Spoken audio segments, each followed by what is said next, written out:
Ça va?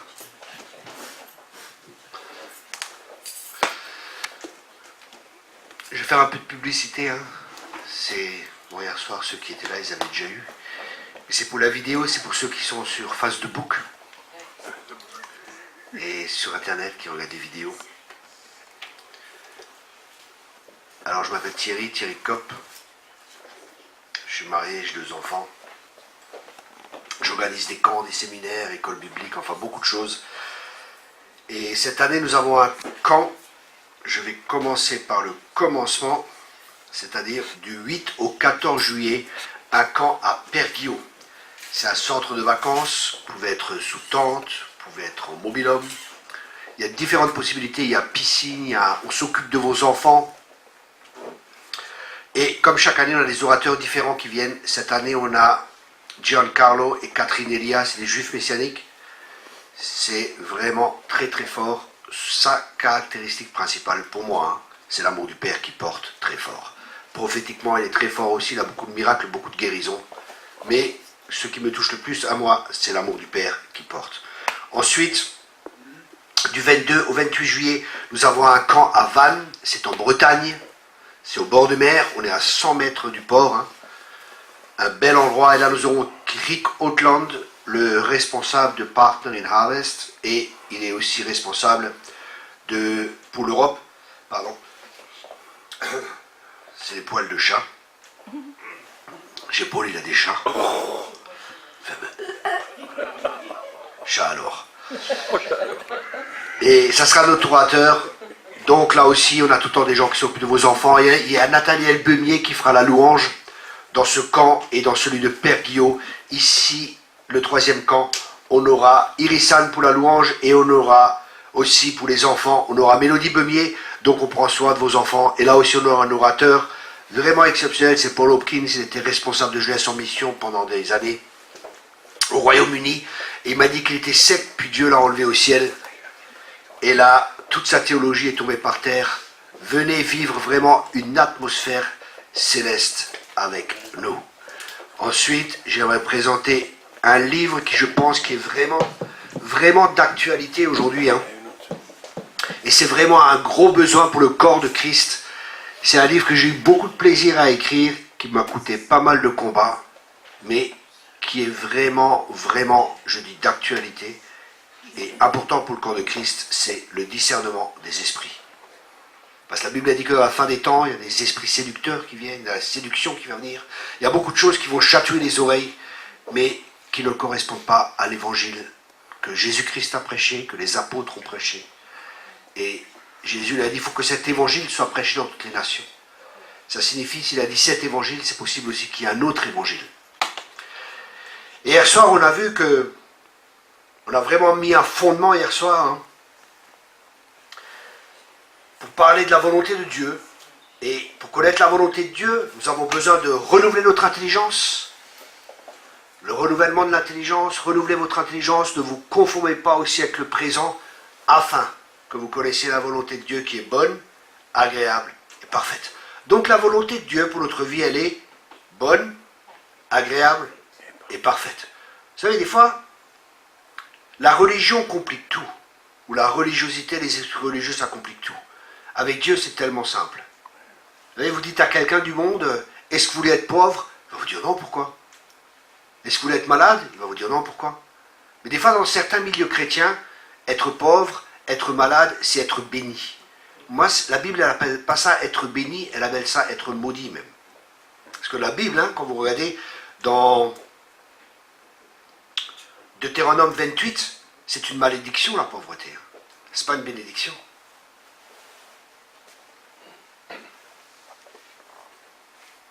Maintenant, je ne dis pas que si vous êtes pauvre, hein, que vous êtes maudit. Ce n'est pas ce que je dis. Parce qu'il y a des circonstances dans la vie qui sont là. Hein. Des choses qui sont là dans la vie. Et je suis vraiment encore en train de prier parce que j'avais prêché sur la prospérité. Et pendant que je prêchais, le Saint-Esprit m'a parlé, il m'a dit, vous aurez toujours les pauvres avec vous. Ça, je pense que c'est important pour nous. Comprendre, il y aura toujours les pauvres avec nous. Et la question à se poser, je pense vraiment, quand on prêche la prospérité, et quand je parle de prospérité, c'est pas que la prospérité financière, parce qu'on a vu que Les choses les plus importantes, de toute façon, on ne peut pas les acheter. Hein. Le salut, ça ne s'achète pas. L'amour ne s'achète pas. Tu vas avoir une prostituée, c'est pas de l'amour, c'est du sexe. Hein. C'est pas de l'amour. Hein. Il n'y a rien à voir. Donc les choses les plus importantes, on ne les achète pas. Mais on a vu aussi que l'argent est un outil. Par exemple, un couteau est un outil. Il va te permettre de couper ton jambon, il va te permettre de couper tes légumes, il va te permettre de faire ta cuisine, mais il peut te permettre aussi de tuer ta femme. Ouais. Le problème, il est où? Est-ce que le couteau, c'est le problème? C'est pas le couteau le problème.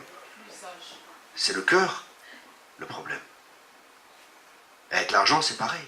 L'argent est un outil. Donc le cœur va décider à quoi l'argent va servir. Et pour nous, en tant que chrétiens, il est important de comprendre que l'argent doit avoir une mission. Premièrement, nous sommes gérants des finances de Dieu. Et deuxièmement, l'argent doit avoir une mission. Et quelle est la mission que l'argent doit avoir? Tout simplement la même mission que Dieu a prévue pour nous. Faire grandir son royaume, que des âmes soient sauvées, que des disciples soient formés. Et je crois que Dieu va ramener les richesses dans le royaume, dans l'Église, hein, parce qu'il y a des besoins. Il y a des besoins de changer de mentalité, il y a des besoins énormes dans l'Église. Et je ne parle pas d'acheter des bâtiments. Hein. Si Dieu vous dit d'acheter des bâtiments, c'est très bien. Ce n'est pas un souci. Mais j'ai vu, et je discutais encore avec Paul hier, des gens, ils achètent des bâtiments et après quelques temps, ils sont obligés de les revendre, ou ce n'était pas de Dieu, ou Dieu a dit, et d'un seul coup, Dieu n'a plus dit. Et là, il faut quand même se poser des questions. Et j'ai rien contre des bâtiments. Hein. Si Dieu dit d'acheter des bâtiments, les bâtiments sont là pour servir à l'œuvre de Dieu. C'est juste un instrument en plus. Et moi, j'aime beaucoup les églises de maison. Maintenant, je ne dis pas que les églises de maison, c'est la solution. Si Dieu vous conduit à avoir une église méga church dans une ville, c'est bien. Mais la question est, est-ce que vous vivez la communion fraternelle? Ben, c'est de ça qu'il s'agit. Pour avoir une grande église, ça va mon frère? Oui, ça va. Mais personne ne connaît personne. Et la prospérité est liée aussi aux relations. Si Dieu veut qu'on prospère à tous égards, nos relations sont très importantes. Les relations, c'est un des fondements dans le royaume de Dieu. Comment sont tes relations? Est-ce que tu sais tout? Est-ce que tu es le chrétien qui a les réponses à tout? Est-ce que tu es le frère hérisson qui s'y frotte, s'y pique? Ou est-ce que tu as des relations avec des frères et des sœurs? Ou tu es juste un numéro dans un super truc? Vous savez, c'est facile d'avoir beaucoup de gens. On les entretient, on ne leur demande pas grand-chose. On a des gens qui travaillent. Dans l'église, les gens ils viennent, ils s'assoient. Ils s'assoient sur leur chaise, ils écoutent un message et ils repartent comme ils sont venus. Ils ne sont pas transformés. Ils ne sont pas impliqués dans l'église. Ils ne sont pas impliqués, ils n'ont pas aidé l'église à avancer. Ils n'ont pas saisi la vision de l'église. Ils ne participent pas. Ils viennent comme des consommateurs, ils consomment. Et quand ça ne leur plaît pas, ils critiquent le pasteur et ils critiquent ceux qui travaillent. Mais eux-mêmes, ils ne sont pas prêts à mettre la main à la pâte et encore moins à mettre la main à la poche pour investir et mettre des finances. Alors, si vous êtes comme ça, je vous donne juste une recommandation, fermez-la. Voilà, ça c'est du français très clair et très précis. Mais il y a des gens, il faut leur parler comme ça. Ils ont besoin d'entendre ça. Je ne sais pas si c'est pour quelqu'un dans la salle ou si c'est pour quelqu'un qui va regarder sur Facebook. Mais en tout cas, vous savez pour qui c'est. Vous savez, on s'imagine des fois un Jésus qui était toujours doux, gentil, et ci et ça. C'est vrai, il est doux, il est gentil. Mais ça ne veut pas dire qu'il ne dit pas les choses, qu'il n'appelle pas une vache une vache. Vous savez, les gens que j'ai vu le plus critiquer, le plus juger, c'est ceux qui ne font jamais rien. Ils sont toujours en train de critiquer. Parce qu'ils ont le temps de critiquer, ils ont le temps de juger. Mais jamais ils mettent la main à la pâte. Jamais ils s'investissent. Oh, cette église, elle n'a pas ci. Oh, cette église, elle n'a pas ça. Oh, ceci, cela. Dernièrement, je lisais un livre d'un rabbin, un rabbin, hein, pas messianique, un juif. Et on a beaucoup de choses à apprendre des fois des juifs. Hein. Par exemple, il disait qu'il avait rencontré un rabbin qui était très connu. Tout le monde voulait avoir un rendez-vous avec lui. Il a téléphoné, il a dit « Ah, j'aimerais avoir un rendez-vous avec tel rabbin. » Elle a dit « Ah, mais ça, c'est pratiquement du domaine de l'impossible. Tellement de gens veulent le voir, ici et ça. » Et quand même, ça a fonctionné. Il a eu un rendez-vous. Il a dit « Vous savez, c'est un homme qui est très célèbre, mais il avait quelque chose de particulier. Il y avait juste une personne dans cette pièce, quand j'étais avec lui. Et je pensais que c'était moi. Tellement cet homme était effacé et humble. L'humilité précède la gloire. L'humilité est importante. Vous savez, l'argent n'est pas le problème. L'argent est toujours révélateur du cœur. Si d'un seul coup vous avez de l'argent, vous allez être au-dessus des autres. Vous allez vous croire au-dessus des autres. C'est pas juste. Et cet homme, il a discuté avec lui. Et il a dit, il m'a donné une réponse à une question que j'avais, qu'il m'a posée, ou que je lui ai posée, et qui a changé ma vie. Et cette réponse qu'il lui a donnée, elle peut changer ta vie aujourd'hui. Si tu écoutes, et si tu mets en pratique. Parce qu'écouter juste n'est pas suffisant. Ne soyez pas des auditeurs oublieux, mais mettez la parole en pratique. Et il lui a dit, oui, il y a beaucoup de juifs, ils ne s'intéressent plus trop à la culture. Ils ne s'intéressent plus trop à la parole de Dieu. Ils ne s'intéressent plus à toutes ces choses. Et le rabbin l'a regardé et lui a dit, qu'est-ce que tu fais pour que ça change?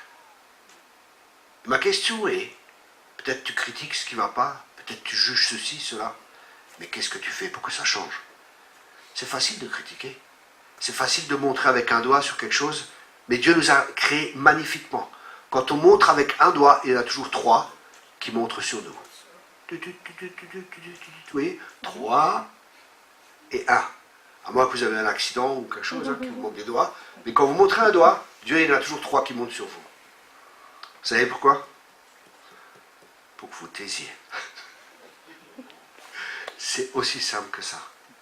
Voilà, c'était pas mon message, mais je pense qu'il y avait des gens qui devaient entendre ça. C'était qui? Non, non, c'est bon.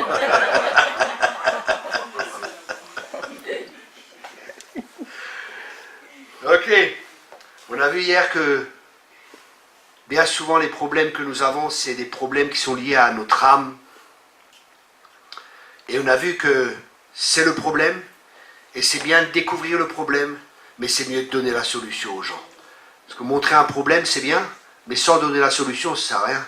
Vous allez chez le médecin, il vous dit, voilà, vous avez un cancer. Et après, il vous dit encore, c'est un médecin chrétien, alléluia, gloire à Dieu. C'est merveilleux, quoi. Non, il faut qu'il vous donne un remède. Il faut qu'il vous donne un remède pour pouvoir guérir. Et on a vu que le remède, c'est de corriger notre âme.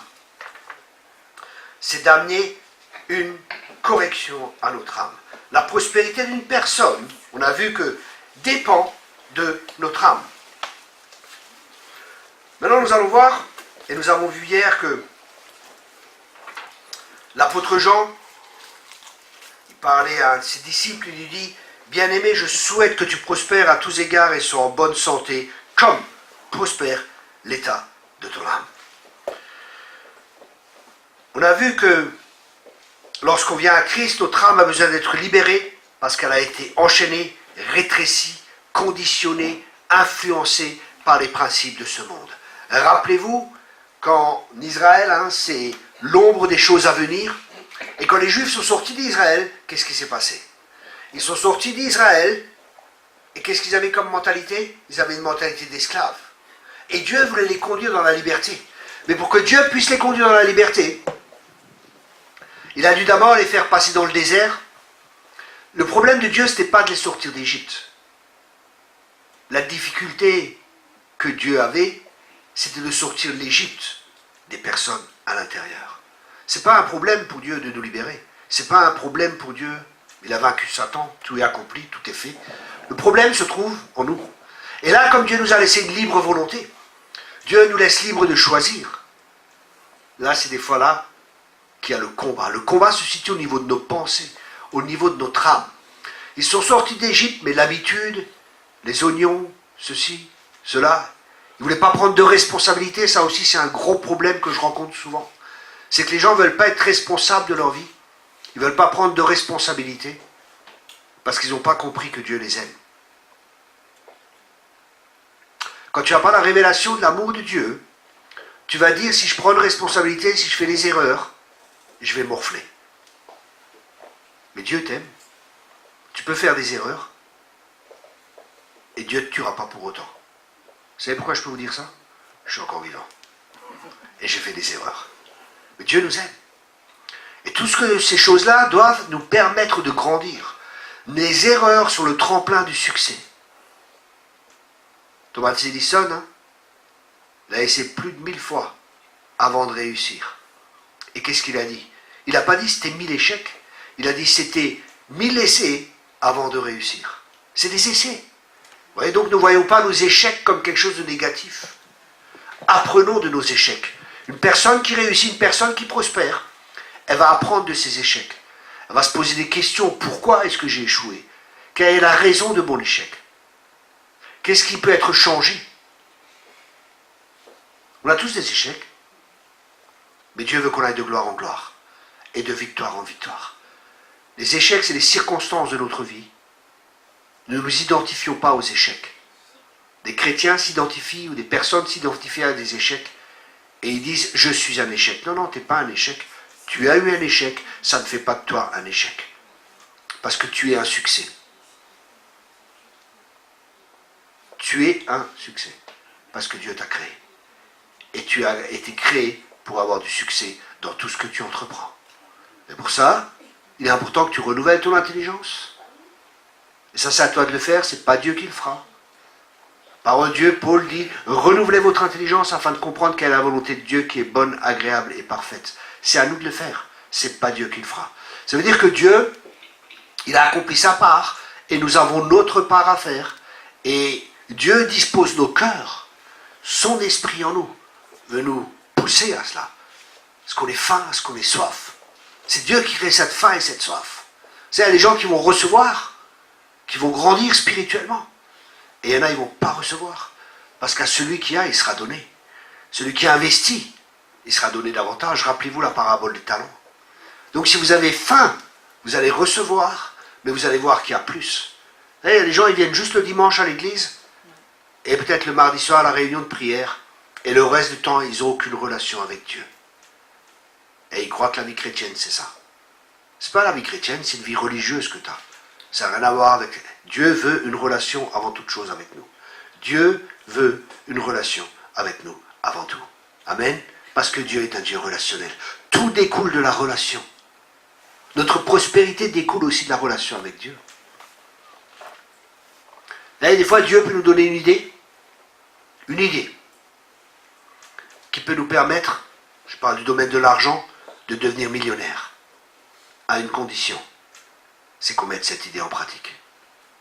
Il y a plusieurs personnes comme ça qui sont devenues très riches parce que Dieu leur a donné une idée. Et ils ont osé mettre en pratique. Ils n'ont pas juste dit, oh, c'est une idée, mais j'ose pas. Caterpillar, par exemple, vous connaissez tous Caterpillar, hein? Les grues, tout ce qu'il a construit. Dieu lui donnait des visions, comment il devait construire les choses. Il mettait en pratique, il osait, il investissait. Il est devenu un millionnaire, connu dans le monde entier. Beaucoup d'argent de son entreprise part dans le royaume de Dieu pour investir, pour que des âmes soient gagnées, pour que des disciples soient formés, pour que des églises soient construites. Mais l'argent n'est pas mauvais.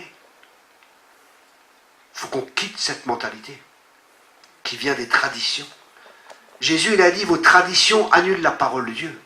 Ça signifie que la tradition peut avoir une capacité telle qu'elle peut annuler la parole de Dieu. Mais la question est, pourquoi est-ce qu'une tradition peut avoir une telle force? Tout simplement, cela dépend de notre cœur de nouveau. Où plaçons-nous notre foi? Est-ce que nous plaçons notre foi dans les traditions?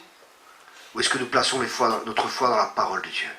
La parole de Dieu, c'est la vérité. C'est pour ça que l'apôtre Paul, il dit, dans 3 Jean, au verset 3, il dit, j'étais fort réjoui lorsque des frères sont arrivés et ont rendu témoignage de la vérité qui est en toi, de la manière dont tu marches dans la vérité. Vous voyez, la vérité, elle est puissante. Connaîtrez la vérité vous rendra libre, et la vérité vous affranchira. Vous voyez, la vérité va créer une attente dans notre cœur. Avec quelle attente es-tu venu aujourd'hui? Avec quelle attente es-tu venu? Est-ce que tu es venu avec une attente? Ou est-ce que tu es venu parce que tu n'avais rien d'autre à faire? Mais la question est, est-ce que ton attente était celle de Dieu? Parce que des fois, on peut venir avec des attentes, et Dieu veut faire tout à fait autre chose. Je crois que la bonne attente, c'est de le rencontrer lui. Vous savez, des fois, on cherche la main de Dieu, mais on ne cherche pas le cœur de Dieu. Je répète cela, on cherche la main de Dieu, mais on ne cherche pas le cœur de Dieu. On se fixe sur le problème au lieu de se fixer sur celui qui est la solution. Et ça, c'est un processus pour nous à apprendre, de nous fixer sur lui et les yeux rivés sur lui, pas sur les problèmes. Parce qu'on est fixé sur les problèmes. Dieu, la solution, Dieu, la solution. Dieu a la solution et il est la solution. Mais des fois, Dieu veut faire autre chose pour que quelque chose puisse être corrigé dans notre vie, pour pouvoir nous donner plus tard ce qu'il veut nous confier. Vous savez, je vois souvent des célibataires. Vous savez pourquoi ils viennent? Je veux me marier, je veux me marier, je veux me marier. Et Dieu veut former ton caractère avant de te donner une femme, que tu vas peut-être maltraiter parce que tu as un caractère de cochon, ou un mari.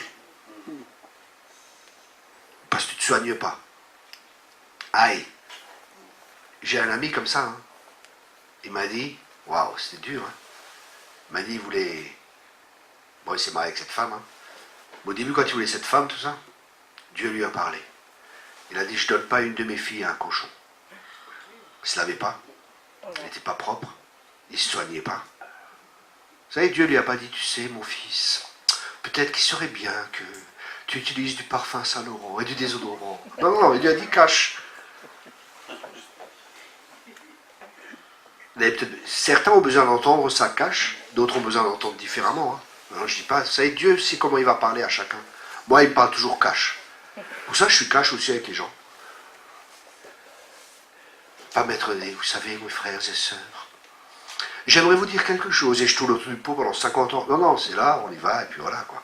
On dit ce qu'il y a à dire, dans l'amour, dans le respect, mais on le dit. C'est ça qui va aider les gens, c'est la vérité qui va vous libérer. C'est la vérité. C'est pas des fioritures et tourner au-dessus du pot, et qu'une partie de l'évangile. L'apôtre Paul disait, j'ai annoncé tout le conseil de Dieu. Amen. Donc la vérité est très importante. Notre âme a besoin d'être libérée. Parce que nous avons appris à penser selon le courant de ce monde et nous sommes influencés par le courant de ce monde. Les Israélites, ils étaient esclaves. Et parce qu'ils étaient esclaves, ils avaient une mentalité d'esclave. Être esclave, c'est pas grave. Tu peux être esclave en ayant une mentalité de roi. Tu peux être en prison et être plus libre que les gens qui sont à l'extérieur. Et il y a des gens qui sont à l'extérieur qui sont en prison. Alors que d'autres qui sont en prison, ils sont plus libres que ceux qui sont à l'extérieur et qui se croient libres. Parce qu'il y en a qui sont liés par leur peur. Ils sont liés par leur manquement. Ils sont liés par leur manière de voir. Ils sont liés par leur perspective. Ils sont liés par leur étroitesse d'esprit. Tandis qu'une personne, elle peut être en prison, elle peut avoir une relation avec Dieu. Elle peut avoir la vie éternelle. Elle peut avoir la pensée de l'éternité. Elle peut dire, voilà, je suis dans cette situation. Alléluia. Mais Dieu me fait prospérer dans toutes ces choses. Joseph était en prison et il prospérait. Tu peux être en prison et dire, voilà, maintenant je suis emprisonné. Seigneur, tu dis que tout concourt au bien. Pour ceux qui aiment Dieu, ça me sert à quoi maintenant? Qu'est-ce qui me concourt au bien? Tu as le temps de lire la Bible, tu as le temps de prier, tu as le temps d'approfondir ta relation avec Dieu, que tu n'avais peut-être pas à l'extérieur. Tu peux évangéliser tout le monde dans la prison. Il y a un réveil qui vient dans la prison. Ce qui s'est passé là en Amérique du Sud, ou l'Amérique centrale, je ne sais pas. Mais il y a un réveil. Les gens prient, les détenus, ils ont demandé à être séparés des autres détenus. Ils n'arrêtent pas de prier, il y a un réveil qui est dans les prisons. En Argentine aussi, il y avait un réveil dans les prisons. Les pasteurs venaient chez les prisonniers pour que les prisonniers leur imposent les mains. Tellement il y avait la gloire de Dieu dans les prisons. Vous voyez? Mes pensées ne sont pas vos pensées. Les pensées de Dieu sont différentes. Mais nous, on doit se confier en la parole de Dieu. Toute chose concourt au bien. Seigneur, pourquoi je suis dans cette situation? Qu'est-ce que tu veux m'apprendre à travers cela? Si toute chose concourt au bien de ceux qui aiment Dieu, ok, j'accepte ce verdict. Mais en quoi est-ce que cela concourt au bien pour ma vie? Qu'est-ce que cela signifie pour ma vie? Et Dieu va te parler. Et tout dépend de la relation avec Dieu.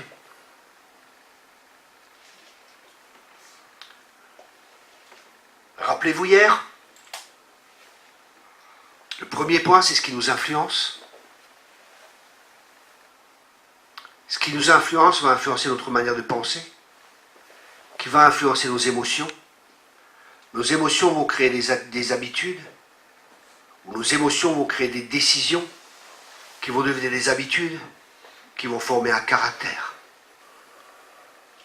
Le caractère, c'est ce que nous sommes, c'est ce que nous pensons, c'est la somme de nos pensées Et c'est ce que nous vivons et c'est ce que nous communiquons. Nous avons appris à prendre des décisions à la façon du monde. C'est pourquoi on se trompe ou on est indécis. Parce que le monde est dans une indécision générale et nous sommes influencés. Psaume 142, verset 8. Psaume 142, verset 8. Tire mon âme de sa prison afin que je célèbre ton nom. Les justes viendront m'entourer quand tu m'auras fait du bien. Dieu doit tirer notre âme et nous devons, avec la parole de Dieu, avec l'Esprit de Dieu, influencer notre âme, restaurer notre âme. C'est celui qui restaure notre âme. Hein. Et à travers la parole de Dieu qui est puissante, qui est vivante, qui est efficace, on est purifié. Notre âme, elle est comme reprogrammée. D'abord, il doit y avoir, vous savez, sur un ordinateur, il doit y avoir le reset, effacer, pour remettre des nouvelles données. Et pour nous, c'est pareil. Dévêtez-vous du vieil homme et revêtez l'homme nouveau. C'est tout un travail de transformation qui doit se faire. Avant, tu ne t'acceptais pas parce que dans le monde, tu n'étais pas accepté par ton père, tu n'étais pas accepté par ta mère. Et d'un coup, Dieu est là. Et lui t'accepte. Et il t'aime. Et tu as son approbation sur ta vie. Mais tu viens du monde. Et tu n'avais pas tout ça. Et d'un coup, tu viens dans le royaume de lumière. Tu n'es plus dans le royaume des ténèbres. Et là, il y a Dieu. Il t'accepte. Il t'aime. Qu'est-ce que tu fais? Il faut que tu te dévêtes de cette vieille manière de penser. Dévêtez-vous du vieil homme et revêtez l'homme nouveau. Donc il y a un échange qui doit se faire. Et ça, c'est à toi de le faire. C'est à toi d'accepter par la foi. Parce que tout s'obtient par la grâce et par la foi. La grâce, c'est Dieu qui nous donne et qui nous montre. Mais après, nous pouvons résister. Nous pouvons nous opposer à la vérité, à la connaissance de Dieu, à travers des raisonnements, à travers des hauteurs, à travers des forteresses que nous avons, qui s'opposent à la connaissance de Dieu et qui vont aller contre la vérité. Et cette vérité, bien qu'elle est devant toi, parce que tu ne l'acceptes pas, tu seras comme Israël, parce qu'ils n'ont pas cru, parce qu'ils ont douté, parce qu'ils ont murmuré, et ils n'ont pas pu entrer dans la terre promise. Et c'est exactement la même chose pour nous. C'est les mêmes principes que Dieu nous révèle. C'est pas la foi. Et il y a un repos qui est prévu d'avance pour chacun de nous. Il y a un repos. Et ce repos, pour y rentrer, il faut qu'on sache qu'on est accepté, qu'on sache qu'on est aimé, qu'on sache ce qu'il a fait à la croix, et qu'on saisisse de cela. Et ça nous amènera dans un repos. Et dans ce repos, il y aura la victoire. Dans ce repos, on est assis en Christ. On est assis avec lui dans les lieux célestes. Et on domine au milieu de nos ennemis. On domine, c'est plus notre âme qui domine. Mais c'est cette conviction. C'est cette révélation. C'est cette prise de conscience de qui nous sommes en lui et de qui il est en nous. Quand nous sommes assis dans les lieux célestes. Quand tu es assis, tu es en position d'autorité. C'est là que tu es calme. La tempête est autour de toi. Les circonstances sont autour de toi. Tout est ébranlé. Parce que Dieu va encore une fois ébranler toutes choses. Et ce qui va rester, c'est Christ en nous. L'espérance de la gloire. Ça nous révélera combien de Christ il y a en nous. Combien nous avons été transformés à son image. Est-ce que nous sommes des chrétiens matures? Ou est-ce que nous sommes encore des chrétiens qui sont emportés à tout vent de doctrine? Ça se voit souvent quand il y a les tempêtes de la vie. Dans les épreuves, on fait nos preuves. Quand il n'y a pas d'épreuve, alléluia, gloire à Dieu. Je suis plus que vainqueur. Et dès qu'il y a les épreuves, je suis plus que vaincu. Hein? Mais c'est pas négatif. C'est pas négatif. Parce que des fois, on croit qu'on est quelque part alors qu'on n'y est pas. Mais Dieu veut qu'on apprenne à aller de victoire en victoire. Et Dieu veut qu'on soit des chrétiens victorieux. Et ça passe par un travail au niveau de notre âme. Ça passe par un renouvellement de notre âme. Ne pique pas mes phrases, hein, parce qu'il y a un copyright dessus. Copyright.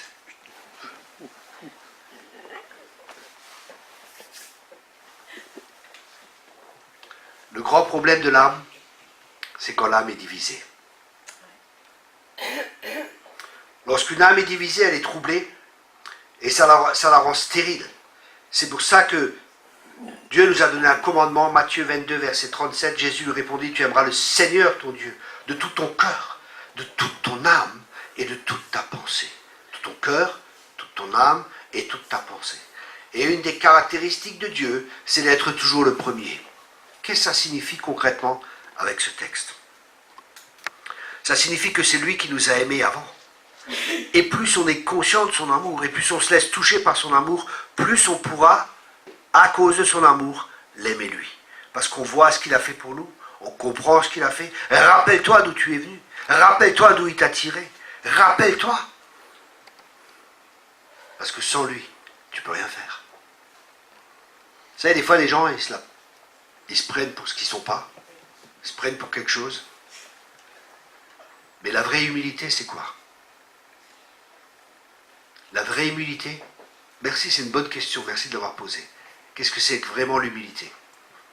L'humilité, c'est de savoir qui nous sommes en Christ. Et aussi de savoir qui nous sommes sans Christ.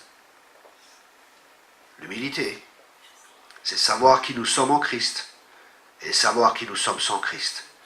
Ça nous amènera dans l'équilibre. Parce que si on n'est que en Christ, on va se prendre pour des super-héros. C'est ce que nous sommes. Mais nous savons aussi que sans lui, on ne peut rien faire. Vous comprenez cela? Ça donnera l'équilibre. Parce que sinon, on sera des chrétiens déséquilibrés. Et Jésus a dit, prenez mon joug sur vous. Et écoutez mes enseignements. Son joug, ça va amener de l'équilibre. Le mot joug en grec, c'est soukos. Et ça peut être traduit aussi par équilibre. Et on devrait être des chrétiens équilibrés. Dieu veut des chrétiens équilibrés. La Bible nous enseigne toujours à faire les choses avec toute notre âme. Dans Philippiens, verset 27,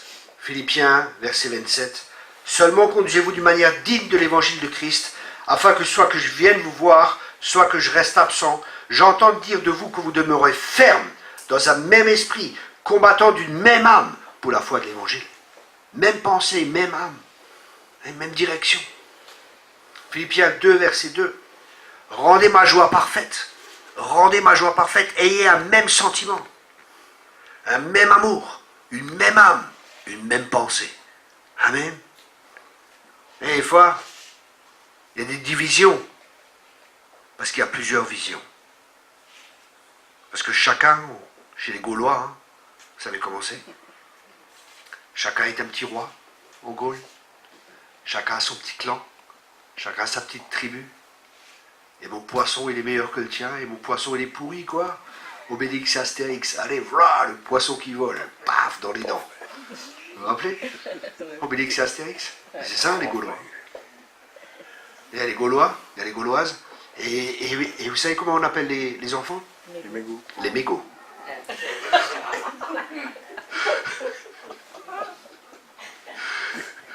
Un peu d'humour. Et on ne peut pas rester divisé entre une nouvelle vie de vainqueur et notre ancienne façon de penser. Parce que sinon, il y aura une tension qui sera là. Et le royaume de Dieu, il y a une tension entre le déjà et le devenir. Et ce qui va être. Il y a toujours une tension dans le royaume. Mais la tension est là parce que nous avons des fois des vieilles manières de penser qui ne correspondent pas avec notre nouvelle vie. C'est pour ça que la Bible elle nous dit renouvelez votre intelligence et marchez en nouveauté de vie. Marcher en nouveauté de vie. Ça veut dire apprendre à marcher dans la liberté glorieuse des enfants de Dieu, comme Jésus a marché. Est-ce que Jésus s'inquiétait du lendemain? Est-ce que Jésus se disait il n'y a pas assez d'argent pour payer les factures? Est-ce que Jésus, quand il arrive, il fallait payer les impôts? Il a dit, écoute, on va magouiller. Il a dit à Pierre, écoute, on va payer les impôts. Pierre, on va magouiller. Est-ce qu'il a dit ça? Non. Est-ce qu'il a dit, purée, on n'a pas d'argent, on a un problème? Il a dit non. Écoutez bien ça. Qu'est-ce qu'il a dit? Et Dieu m'a donné une révélation à travers ça. Il a dit à Pierre, vas-y, pêche le poisson, et dans sa bouche, tu trouveras de quoi payer les impôts. Je crois sincèrement que ce n'est pas juste une parole comme ça. Vous savez, la parole de Dieu, elle est profonde. Et la parole de Dieu, quand l'Esprit vient dessus, ça amène des révélations qui amènent des transformations. Et je crois que la révélation que Dieu m'a donnée en lisant ça, c'est qu'une église qui évangélise, elle ne manquera de rien. Une église qui s'occupe des inconvertis, elle manquera de rien. Dieu pourvoira toujours, même à travers les inconvertis. Vous savez, si votre vision est de gagner des âmes et de faire des disciples, Dieu pourvoit toujours. Amen. Je crois vraiment que c'est une révélation. Je crois aussi que dans la fin des temps, l'argent des injustes viendra pour les justes. Je crois vraiment que les richesses injustes, elles sont pour nous les justes. Pour nous les chrétiens. Amen. Moi, vous êtes convaincus, c'est bien. Je vois que vous êtes tous enthousiasmés. Amen. Amen. Amen.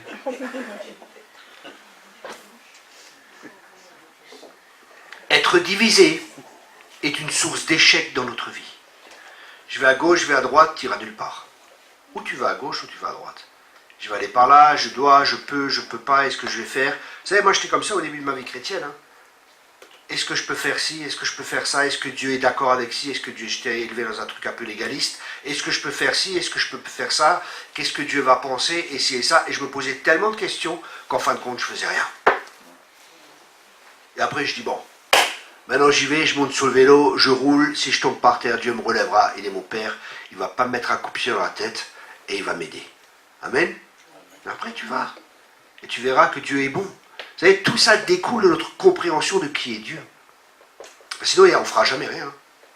La peur va nous empêcher d'avancer. Et la peur vient du diable.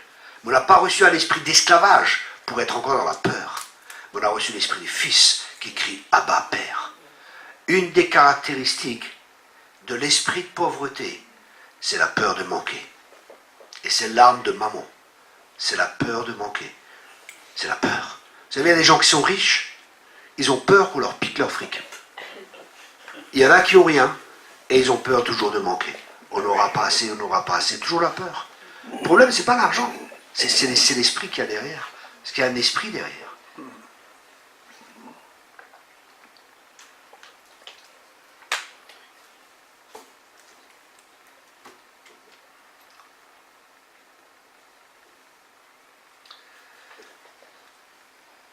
Être de tout cœur quelque part est le premier pas pour la victoire.